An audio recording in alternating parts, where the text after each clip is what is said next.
மத்திய கிழக்கில் பதற்றம். பல விமான சேவைகள் தற்காலிகமாக ரத்து. மத்திய கிழக்கு பிராந்தியத்தில் நிலவும் தற்போதைய பாதுகாப்பு சூழல் மற்றும் வான்வெளி கட்டுப்பாடுகள் காரணமாக பல விமான நிறுவனங்கள் தங்களது சேவைகளை தற்காலிகமாக நிறுத்தியுள்ளன.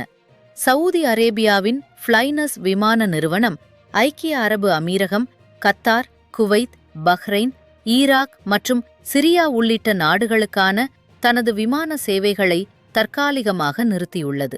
இந்த நடவடிக்கை மார்ச் 6 மாலை 3 மணி சவுதி நேரம் வரை அமலில் இருக்கும் என்று அறிவிக்கப்பட்டுள்ளது.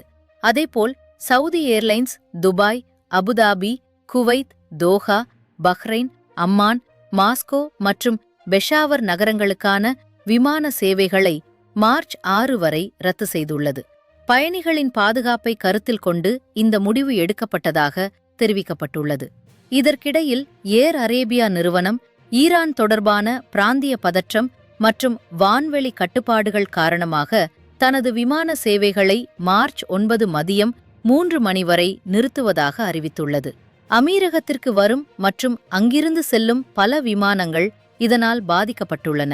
பாதிக்கப்பட்ட பயணிகள் தங்கள் டிக்கெட்டுகளை ரத்து செய்து கிரெடிட்டாக மாற்றிக்கொள்ளலாம் அல்லது வேறு தேதிக்கு மாற்றிக்கொள்ளலாம் என்று அறிவுறுத்தப்பட்டுள்ளது.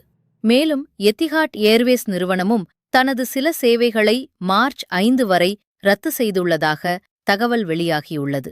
பயணிகள் அனைவரும் விமான நிலையத்திற்குச் செல்லும் முன் தங்களது விமானத்தின் தற்போதைய நிலையை சம்பந்தப்பட்ட விமான நிறுவனங்களின் அதிகாரப்பூர்வ இணையதளம் அல்லது மொபைல் செயலி மூலம் சரிபார்த்துக் கொள்ளுமாறு